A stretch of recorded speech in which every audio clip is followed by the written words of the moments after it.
Bismillahirrahmanirrahim. Alhamdulillahirabbil alamin. Wassalatu wassalamu ala asyrafil anbiya'i wal mursalin wa ala alihi wa sahbihi wa tabi'ina ila yaumiddin. Rabbi syrah li sadri wa yassir li amri wahlul 'uqdatam min lisani yafqahu qawli, amma ba'du. Assalamualaikum warahmatullahi wabarakatuh. Pertama sekali kita bersyukur pada Allah Subhanahu Wa Taala kerana dengan izin dan limpah kurnianya, alhamdulillah kita dapat sama-sama berada dalam satu majlis ilmu, saling ingat memperingati antara satu sama lain. Dan insya-Allah hari ini kita akan sama-sama menyambung kembali kuliah kita dalam buku karangan Profesor almarhum Dr. Yusuf Al-Qaradawi yang kita duk baca-baca selama ni. Orang yang kita baca bukunya ini telah pun meninggal dunia kemarin. Jadi sangat mendukacitakan dunia. Selalu saya sebut pada tuan-tuan, kita ni ada 3 ulama besar dunia yang dirujuk oleh dunia. Pertama, Profesor Said Ramadan Al-Buti meninggal kena bom.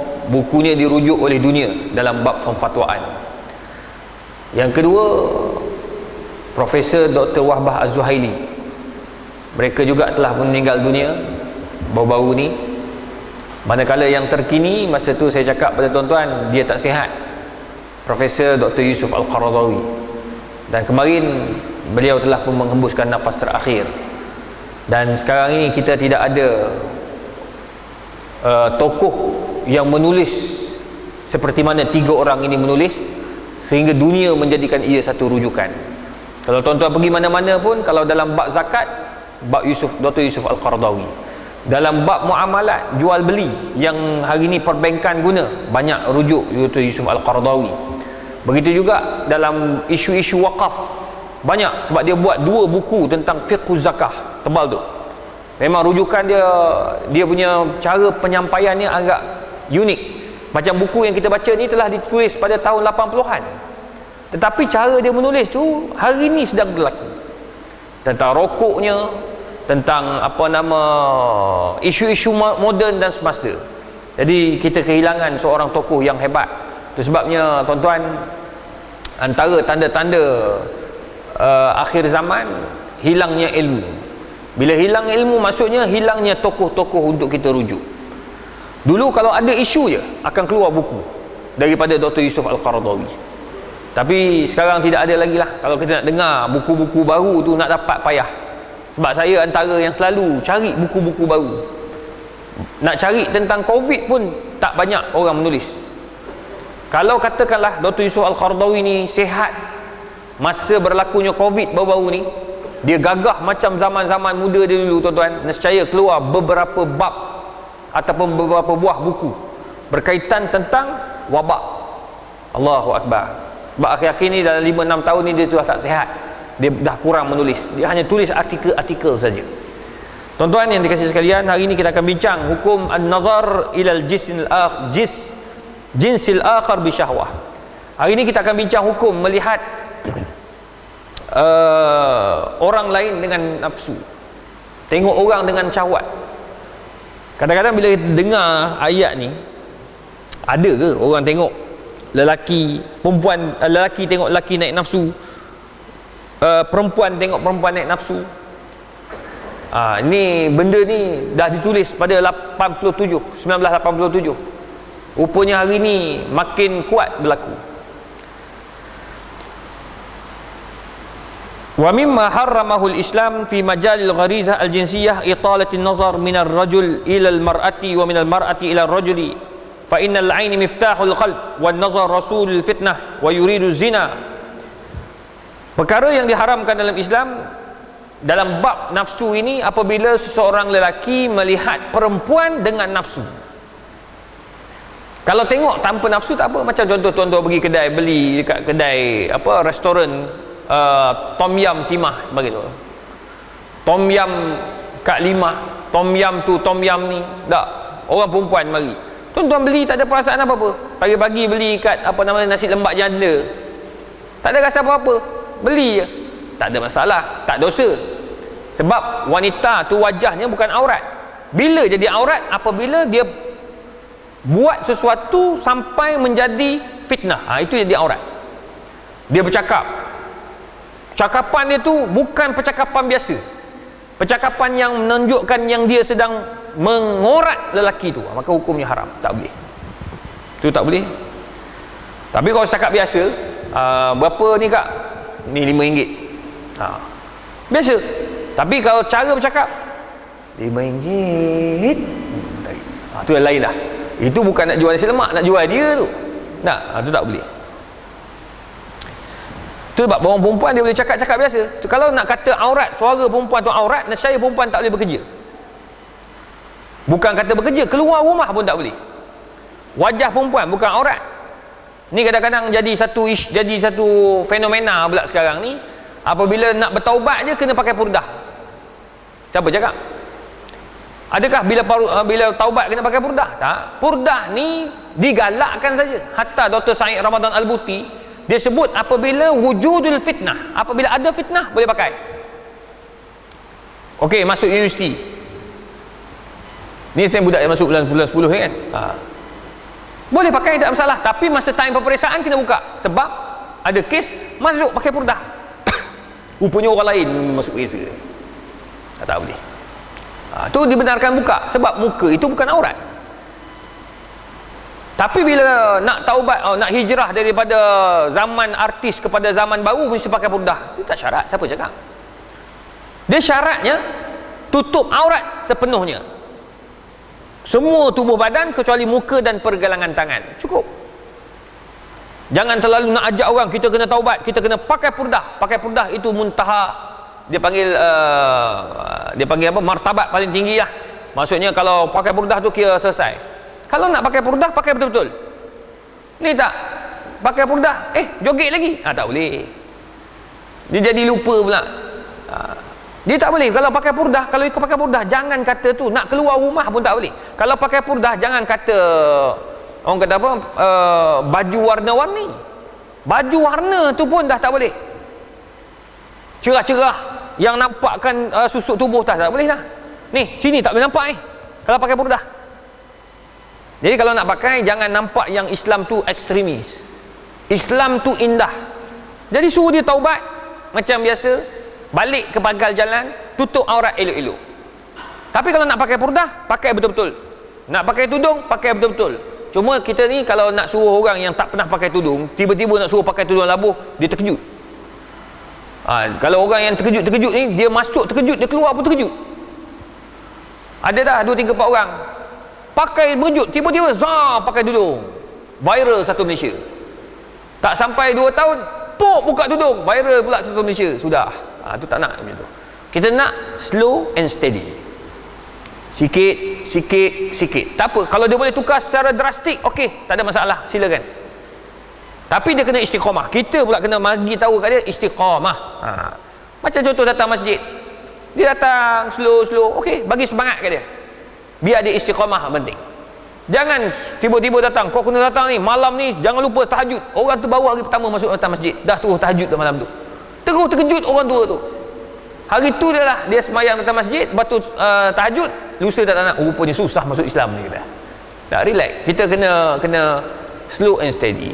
Ajar dia, tanya, suruh dia bangun awal untuk solat subuh. Bila dah biasa konsisten datang masjid, lama-lama suruh dia awalkan sikit, semayang 2 rakaat kat rumah, dapat pahala tahajud, dapat pahala sunat qabla subuh. Semua dapat tu. Tu. Jadi sekarang ni bila tengok orang perempuan dengan nafsu, kita kena faham. Bila orang tu perempuan tu biasa pun kita naik nafsu, itu haram hukum dia. Kita yang dosa tengok. Tu Allah suruh jaga mata. Sekarang ni tak tahulah tuan-tuan, risau juga saya. Sebulan kes gangguan seksual je. Pensyarah gangguan seksual, ustaz, imam rogo 12 orang, kita dengar pun takut. Amang seksual pun ada. Jadi bila kita pun kata Allah, hai. Dia tuan-tuan jangan ingat, ni kenapa ustaz-ustaz buat juga? Manusia. Tu kan saya keluarkan kenyataan dalam media Metro, dalam Cosmo. Dia ustaz, ni manusia. Tu ustaz ni, lagi dia ustaz, lagi dia kuat dia punya dugaan. Macam rasuah, sama juga. Rasuah ni kau setakat prebet kat bawah sikit je ambil, RM50 tepi jalan dia ambil. Tak? Ambil sikit-sikit. Tapi kalau pangkat besar, menteri lagi besar. Menteri mana tak ada, bukan kat Malaysia lah, ni berlaku kat Afrika tuan-tuan. Sikit je ambil, tak banyak, 1 bilion je. Tak apa, sebab dia lagi besar pangkat, lagi besar. Sama juga macam ustaz-ustaz motivator, lagi besar dia punya nama, lagi besar dia punya ujian. Jadi kita lah kena lawan. Itu sebabnya kita kena jaga-jaga bab ni, kena jaga. Lepas tu macam orang baru ni wartawan tanya, wartawan ni soalan dia panas. Dia kata, ustaz, kenapa ustaz juga ada yang meliwat? Saya kata, kena ingat, dia tu manusia. Mungkin masa zaman belajar dia dah biasa buat benda ni, sebelum dia jadi ustaz dia dah buat dah benda ni. Jadi itu tabiat. Liwat-liwat ni tabiat yang dia tak boleh ubah. Contoh baru ni dia dekat hospital memang ada pakar. Kalau kat hospital biasa tak, kalau UKM ada PPUKM. Dia ada pakar sakit tuan, sakit puan. Dubur ni pun dia ada pakar dia. Punggung. Kalau suka sama suka, dia akan ada. Punggung tu macam mana? Ni kalau cerita bab punggung 1 hari pula, 1 jam pula saya habis. Memang betul. Saya duk fikir macam mana ada orang buat kerja macam ni. Tu sekarang, dulu kita ingat gay, sekarang ni dia ada LGBT. Dia boleh dua-dua. Yang datang ke rumah saya, yang datang ke pejabat saya tu, isteri doktor pakar, suami doktor pakar, datang-datang minta cerai, nak minta pandangan mana peguam yang paling bagus untuk minta cerai. Saya kata, doktor takkan nak minta cerai kot, you all dah kahwin hampir 15 tahun. Dia kata, ustaz tak tahu apa yang saya hadapi. Saya perlukan doktor, saya perlukan peguam yang terbaik. Sebab suami tak mau cerai. Saya pun bagilah nama-nama senarai. Saya suruh dia fikir panjang. Dia kata, dah bila saya banyak sangat nasihat dia, kata, dia pun buka video, buka handphone dia pun buka. Dia tunjuk. Saya dan tengok sikit lah. Dia tunjuk. Saya ingatkan apa dia tunjuk. Ustaz tengok ni, suami saya. Buka, tengok. Bagi saya okey lah. Doktor kan, dalam bilik rawatan. Ada orang lelaki masuk. Lelaki pula sadar. Duduk sampai dekat meja, pun bercium 2 ekor tu. Kau gelak. Bila dia cium tu, aku lempar. Kau geli saya tuan-tuan. Lempar, Allah Akbar, apa benda? Ustaz, itulah suami saya. Bercium. Dia kata kalau ustaz panjang lagi, tengok lelaki tu duduk buat apa atas meja suami saya. Oh ya Allah, jijiknya. Terus saya bagi nama peguam terbaik yang boleh lawan. Sebab suami tak nak. Bagi ke peguam, bagi ambil perempuan. Perempuan ni agresif. Dia bagi tahu kepada suami ni, kalau you tak nak cerai cara baik, video akan sampai. Rupanya sekarang ni kita beli isteri ni letak macam mana tau. Sekarang ni klinik suami dia ni, isteri dia beli macam toys, macam kartun, macam patung tu kan. Patung tu dia letaknya atas almari suami dia tu. Dia dapat wide angle, kamera CCTV yang tak payah pakai wire, pakai online ni. Saya pun tak tahu. Dia datang ni baru saya tahu. Sekarang ni takut dah pula pergi mana-mana tu kan. Tak, ada dia macam jam pun ada. Dekat Lazada dia jual lah. Jam dekat nombor 12 tu ada bulat kecil hitam. Itu adalah kamera. Kita boleh tengok by phone. Isteri kat rumah pun tengok. Oh, dapat hot tu. Rakaman tu original. Suami bila dapat terus cerai dengan baik. Cerai. Saya tanya, macam mana suami boleh buat macam ni? Dah lama ke? Dia ada anak 3 orang. Seorang tengah belajar dekat Ireland. Tahun 1. Bayangkan bijak ni keluarga ni. Suami doktor, isteri doktor, anak on the way nak ke doktor kat Ireland. Dia kata, ustaz, suami saya ni dah berhenti lama perbuatan ni, ustaz. Dulu zaman belajar dia pernah buat. Dia berhenti lepas kahwin. Dia taubat. Dia jadi balik setelah dia jumpa lelaki ni. Rupanya lelaki ni pun gay, Dia yang ajak balik suami dia terlibat. Jumpa kat mana? Kat gym. Jadi pergi gym ni nampak orang sadar bukan lelaki sejati juga rupanya. Baik ambil orang puruk boroi, confirm lelaki juga. Ini semua pening kepala. Ni akhir zaman tu pening, jangan main-main. Saya sembang baru ni dengan kawan-kawan, bahagian tata tertib ada juga. Pensyarah dengan anak murid. Pensyarah sama pensyarah. Pensyarah ada. Macam mana dia orang ni tak tahu ilmu ke? Tahu tapi nafsu. Itu sebab kena hati-hati. Saya selalu takut, risau kita. Sebab apa? Kita pun manusia. Kalau datang dugaan apa semua, kena ingat lah. Tu alhamdulillah antara cara kita nak buat, saya boleh cakap juga sebab saya pun termasuk dalam emang nama-nama besar dalam penceramah. Bila kita duduk sebut, saya selalu dalam Instagram, Facebook, saya tak jaga dia punya komen-komen semua tu. PA saya akan jaga. Nombor, mana ada orang tahu nombor saya bagi tuan-tuan untuk tanya soalan 0102326621 tu PA saya punya. Nanti dia akan WhatsApp, ustaz bagi bagi nombor tu masalah. Baru ni saya jumpa bahagian siasatan PDRM, bahagian siasatan kes-kes besar. Dia panggil apa dia nama dia kes-kes yang high profile. Termasuklah ustaz-ustaz yang ada isu besar ni akan masuk mahkamah, keluar mahkamah apa semua kan. Dia kata apa? Dia kata ustaz, bila kita masukkan dalam siasatan, dia nasihat ni, dia bagi nasihat kat saya. Masa tu saya ada, lepas tu Profesor Madya Datuk Dr. Farid Ravi ada. Masa tu dalam satu meja lah kita orang sembang.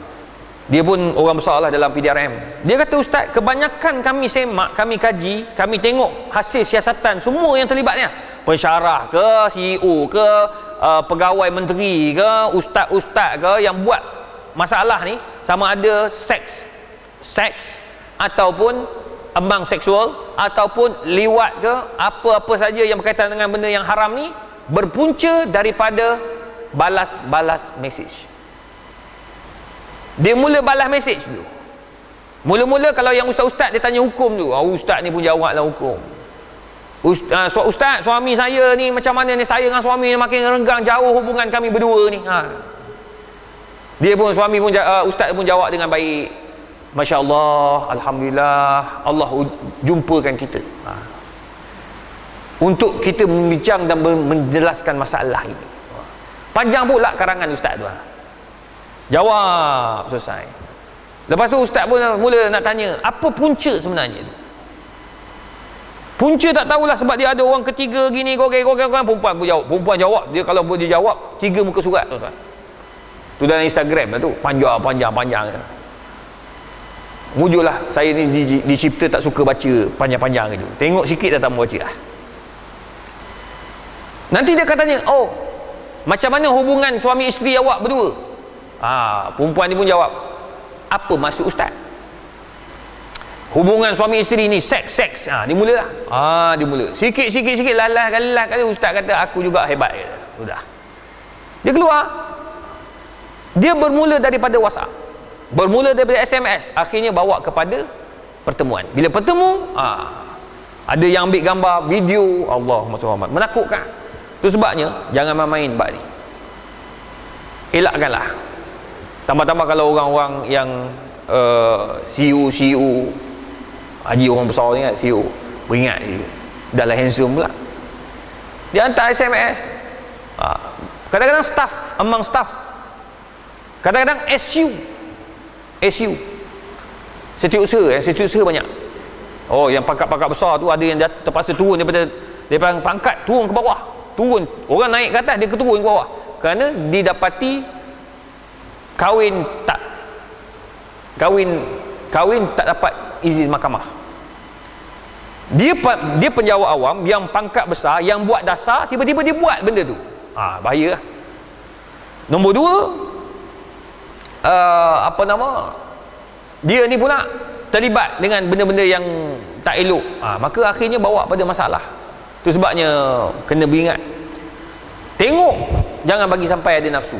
Buat biasa. Buat biasa. Kalau rasa tak tahan sangat, kahwin. Kata tak boleh dengan seorang isteri, kak, bagi kak suami kahwin lain. Yang susah sangat kenapa? Bila akak susah, itu yang akhirnya buat mengarut-ngarut ni. Jadi akak cakap, dah tak boleh, dengan seorang tak boleh ke? Tak boleh, saya perlukan lagi yang baru. Kalau kereta pun I tukar baru, takkan isteri I tak boleh tambah. Dia, sudah. Laki ni macam-macam. Jadi kalau macam tu akak, bagi je lah. Okeylah, awak nak, awak bagi kat saya nama, saya tengok kaji sikit latar belakang, kalau dia baik, bagi kahwin. Daripada dia berzina kat luar, jadi masalah kak, baik bagi. Saya jumpa banyak dah. Tu sebabnya saya kata, kalau yang datang bergaduh-gaduh ni kan, suami isteri gaduh datang jumpa, gaduh, saya nak minta cerai. Saya kata, kak, buat tenang kak, buat bercerai buat apa? Akak bercerai ni buat apa sebenarnya? Saya tak boleh terima, saya nak cari lelaki lain. Kak, belum tentu kak. Sekarang ni yang anak murid saya, yang anak dara pun kat UKM tu ramai lagi yang tak ada. Setakat akak nak bercerai, anak ada 4. Tak siapa nak kak. Lelong pun belum tentu laku kak. Tak, contoh ni, saya bagi tahu kat orang yang tengah mengamuk ni. Sebab dia kadang dia tunjuk kata dia hebat ni, ramai orang nak ke dia. Belum kahwin semua nak. Lah, tapi bila dah betul-betul nak ajak kahwin, dia jadi lain dah. Tak betul. Ada seorang tu jumpa, ngamuk-ngamuk dia tuan-tuan. Ngamuk, nak bercerai. Saya kata, kak, sabar kak. Suami akak ni orang kaya. Orang kaya kak. Dia ni boleh anytime dia bawa perempuan naik atas tingkat berapa, tingkat 30, hotel 5 bintang. Akak pun tak tahu kak, dia berzina dengan lelaki perempuan tu, perempuan ni. Tapi kalau akak biarkan dia macam tu, akak dapat dosa. Silap bulan dia dapat perempuan dengan penyakit, dia balik bagi kat akak pula. Terdiam dia. Dia duit banyak. Duit dia banyak. Kasut dia saja 4,000, 5,000. Tu pun ada kasut tak pakai lagi. Kebetulan dia ni memang saya tahu kaki minat kasut. Dia suka beli kasut. Dia kata ada kasut tak pakai lagi ustaz. Beli kat Italy. Tu dia ni orang gila kasut. Tapi nak bagi tahu, dia kahwin pun dia kahwin elok. Dia pergi buat majlis elok, minta tapi tak ada minta izin suami lah. Sekarang ni tak semesti minta izin isteri, sebab dia ada mahkamah-mahkamah negeri-negeri yang membenarkan tanpa perlu minta izin isteri. Yang penting dia mampu. Hakim tengok mampu, bagi je lah. Atas mana bila hakim boleh tu okey lah. Saya kata kalau akak minta cerai, akak diceraikan. Satu, apa yang akak dapat, yang hari ni akak dapat, akak tak dapat dah. Yang pertama, yang kedua yang akan jadi nombor 1. Yang dua akan jadi nombor 1. So akak jadi apa kak? Ni ada seorang ni bercerai juga. Saya dah nasihat, tak mau dengar. Tak nak dengar. Dia doktor. Tak nak dengar. Bercerai, akhir bercerai. Tuan-tuan tahu, dia bercerai sebab suami dia kahwin seorang lagi. Sekarang ni dia pula bercinta dengan suami orang. Sudah. Saya kata, apa benda yang you buat ni? Dulu you bercerai dengan orang, dengan suami sebab suami kahwin seorang lagi. Sekarang ni kau kacau suami orang pula. Suami orang pula bergaduh dengan suami isteri tu. Ini tak bagus. Jadi tu sebab kena beringat. Buat biar kerana Allah. Kalau dia mampu, bagi dia kahwin. Selesai. Ni masalah ni bila tak boleh bagi kahwin ni, dia buat perangai pelik-pelik tu. Tu yang akhir tengok orang tu naik nafsu, orang ni naik nafsu lah kali dengan SU pun jali. Na'udzubillah. Tu sebab Allah pesan awal-awal kepada lelaki dan perempuan, qul lil mu'minin yaghuddu min absarihim. Bagi tahu pada orang lelaki jaga mata. So orang lelaki jaga mata lah. Mata ni kalau memang kita sifat lelaki, tengok perempuan seksi akan ternampak, tertengok juga. Bila tertengok, itu dipanggil tertengok. Sekali je. Falakan nazarah, kata Nabi kepada Ali bin Abi Talib. Kamu tengok sekali je. Jangan kamu kali kedua. Sebab kali kedua syaitan dah ajak kamu untuk tengok. Jadi kena beringat. Bagi tahu orang lelaki jaga mata, wa yahfazu furujahum. Allah kaitkan. Bagi tahu orang lelaki jaga mata dan jagalah kemaluan mereka. Mata, kemaluan dikaitkan sama. Aqimus solah wa atuz zakah. Bayar zakat, sembahyang bagi lengkap, lepas tu bayar zakat. Kalau kamu sembahyang, zakat tak bayar, neraka juga. Solat, zakat tak ada, neraka. Zakat, sembahyang tak, neraka.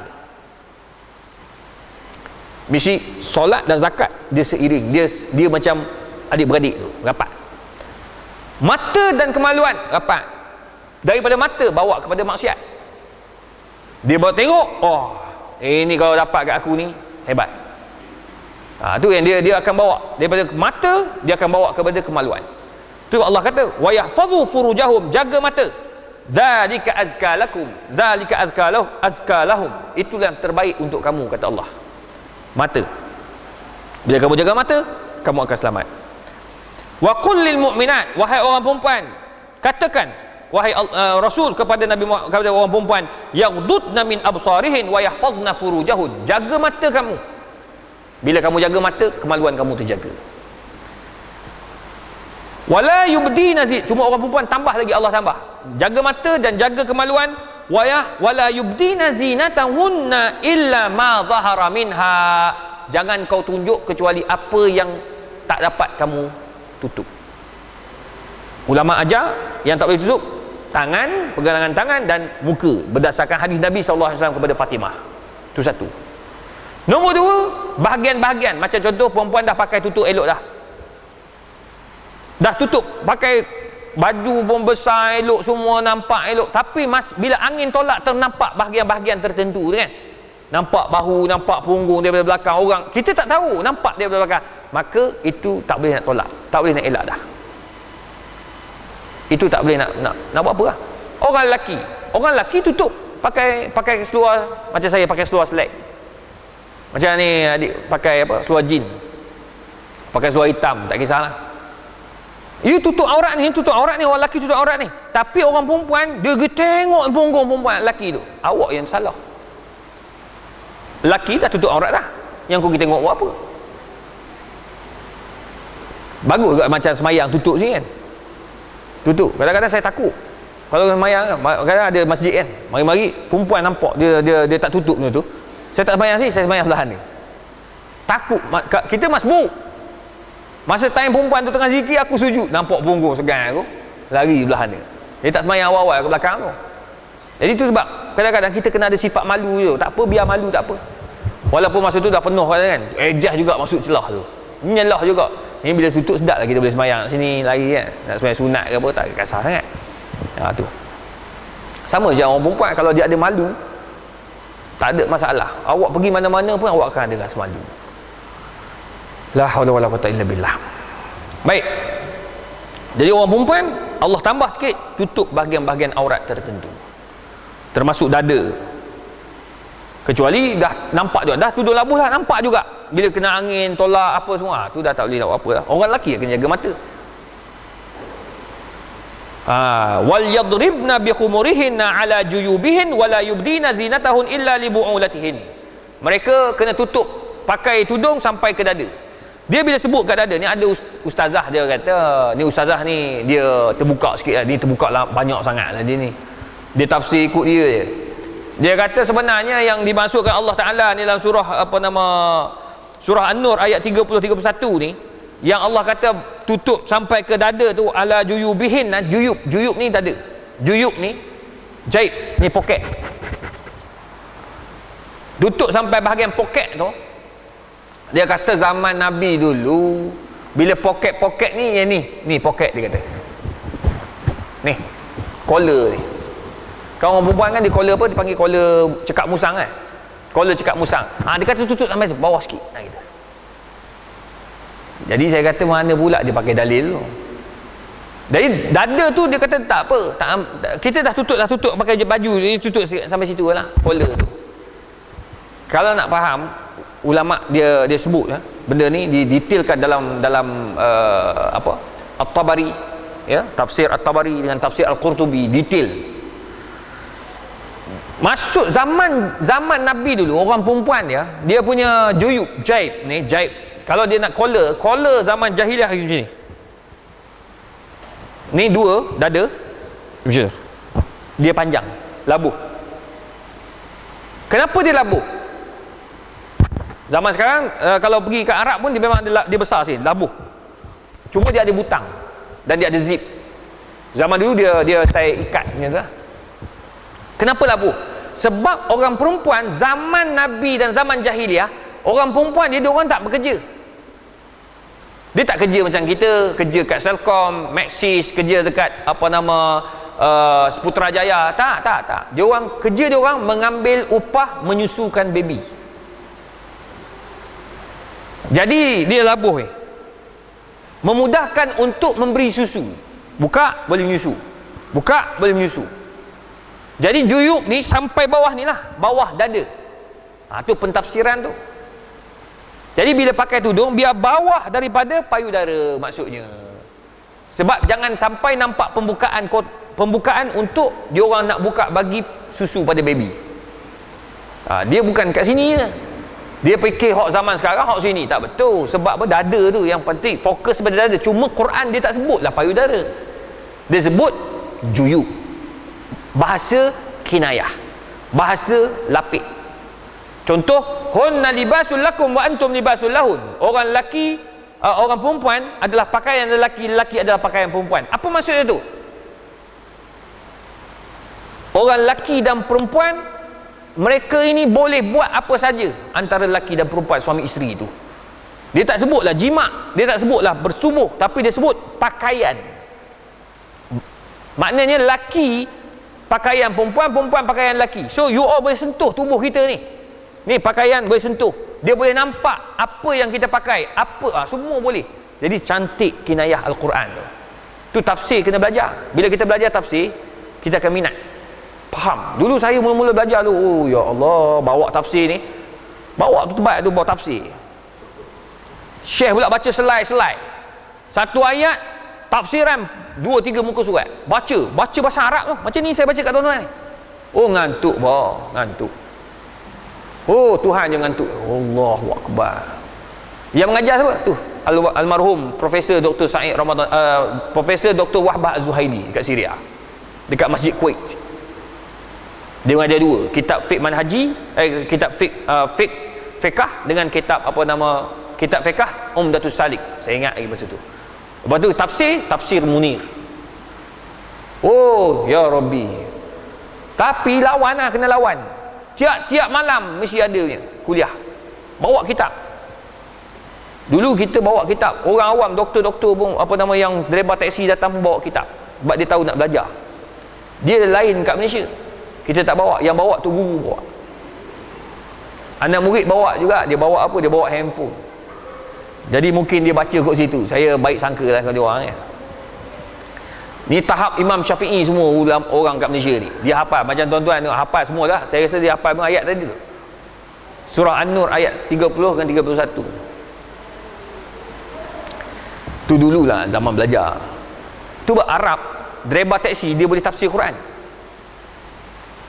Sebab dia orang komit.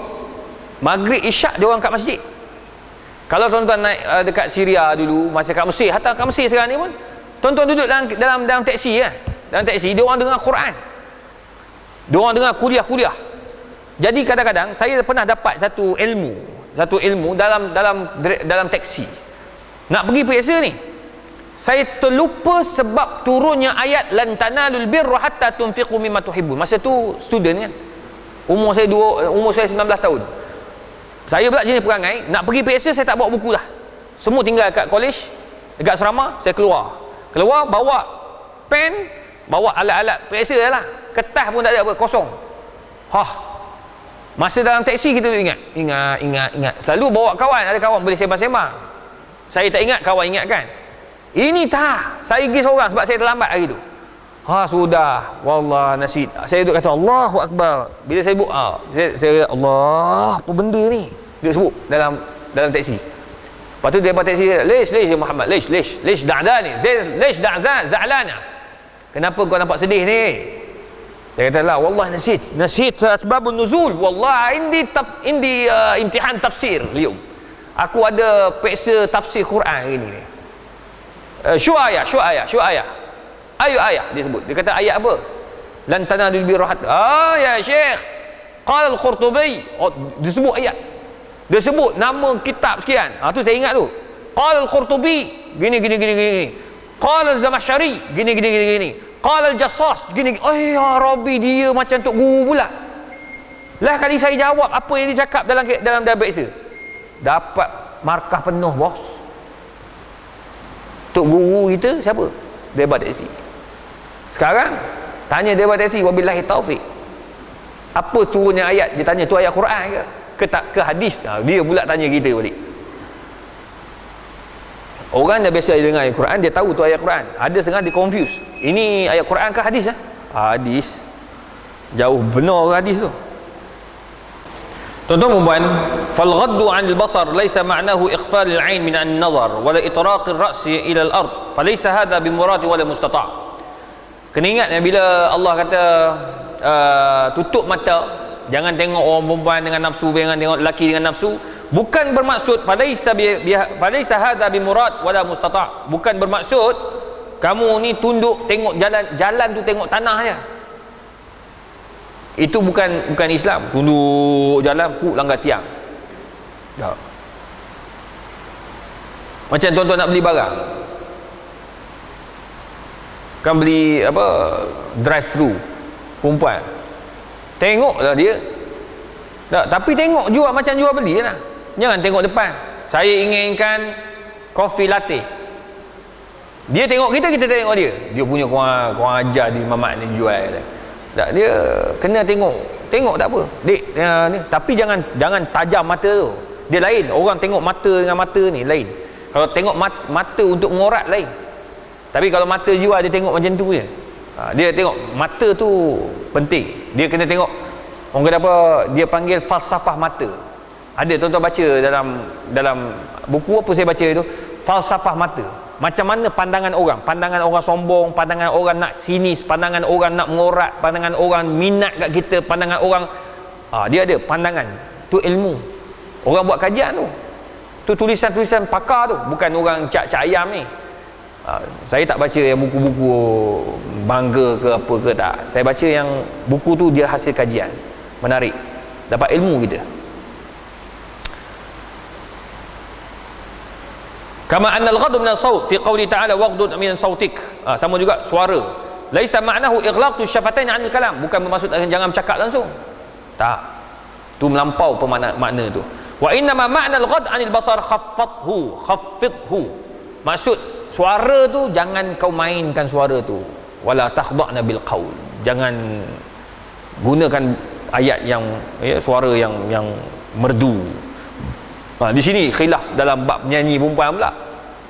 Tu dia panjang cerita tu kan. Tengok kepada perempuan punya menyanyi pula, hukum menyanyi perempuan pula, suara macam mana, tu lain. Wa adamu risalu taliq al-inan yaltafit al-ghadiyat wal-raihat aw al-ghadin wal-raihin fa idza nadhara ila al-jins al-akhar lam yughalghil an-nazar ila al-mahasinihi. Maksudnya dia ni tidak melihat ataupun melihat sesuatu itu, melihat hanya dengan pandangan nafsu. So tuan-tuan perempuan pun boleh faham kot apa maksud saya.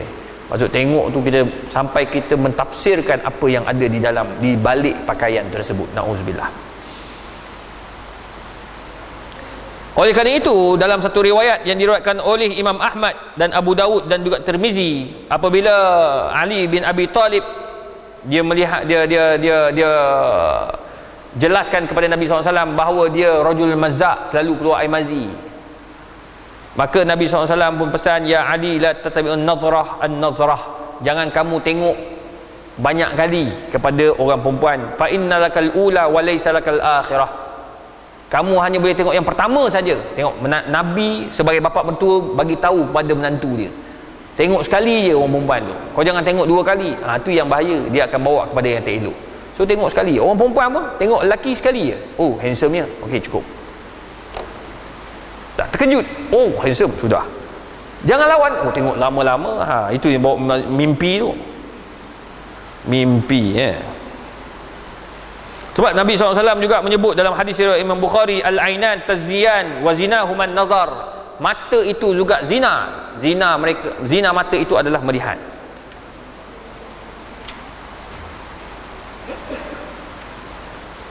Baik, itu antara benda yang ditegur oleh para ulama. Dalam kitab Injil pun mengajar. Tu kalau tuan-tuan kata, oh orang putih tu buat tu macam mana dia orang tu boleh bercium, boleh tengok pakai seksi. Sebenarnya Nabi Isa sebut dalam kitab, dalam buku dia, dalam kitabnya lah, kitab Injil, laqad kana min qablikum yaquluna la tazni. Kata Isa dalam bahasa ni lah, bahasa kitab diterjemahkan terus dalam bahasa Arab. Sesungguhnya orang terdahulu telah mengajarah ke mana, iaitu orang terdahulu, nabi-nabi terdahulu telah mengarahkan jangan berzina, la tazni, jangan berzina. Wa ana aqul, dan aku berkata, Nabi Isa cakap kepada kaum dia, man nazara bi'ainihi faqad zana, sesiapa yang melihat dengan nafsu matanya telah pun berzina. Itu kalau betul-betul nak betul-betul pegang dengan agama Kristian. Maknanya agama Kristian pun tak izinkan zina, tuan-tuan. Macam mana orang kata boleh berzina ni? Masuk agama Kristian boleh tidur dengan lelaki, tak ada bang, tak ada. Tak dibenarkan. Wallahu a'lam bissawab. Nanti insya-Allah pada pertemuan akan datang bulan depan kita akan bincang hukum tahrimun nazar ilal aurat. Hukum haram melihat kepada aurat. So orang perempuan nak pergi facial, yang pegang facial tu orang lelaki pula, lelaki pondan. Nah, itu semua tak dibenarkan. Nanti kita bincanglah. Orang lelaki nak pergi cuci muka, yang buat tu perempuan, boleh ke tak boleh? Kita tengok hukumnya pada minggu depan. Baik, saya nak buka soalan dalam 3 minit.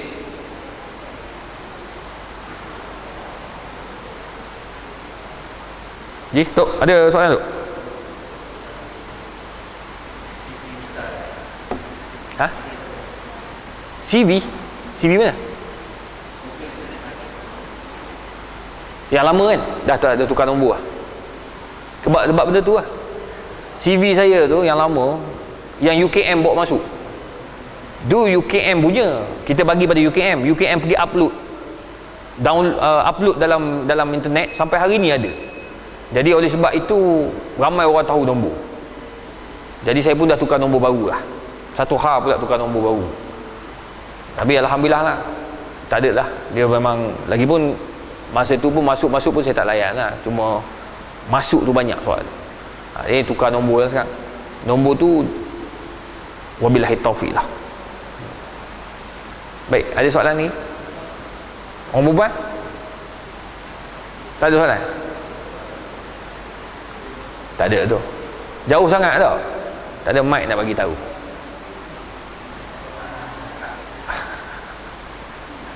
Tak apa, nanti akan datang saya bagi nombor PA tu, WhatsApp lah, bukan nombor saya, nombor PA, boleh WhatsApp orang perempuan. Baik, kita tutup dulu sekadar tu. InsyaAllah pada pertemuan akan datang kita akan sambung lagi dan bincang lagi berkaitan dengan hukum hakam yang bersifat semasa. Wallahu a'lam bisawab. A'udzubillahi minasyaitonir rajim. Bismillahirrahmanirrahim. Alhamdulillahirabbil alamin wassalatu wassalamu ala Rasulillah wa ala alihi washabihi ajmain. Allahumma faqihna fid din wa 'allimna at-ta'wil. Allahumma yassir wa la tu'assir ya mujibad da'wat. Wassallallahu ala sayyidina Muhammad wa ala alihi. Allahu akbar.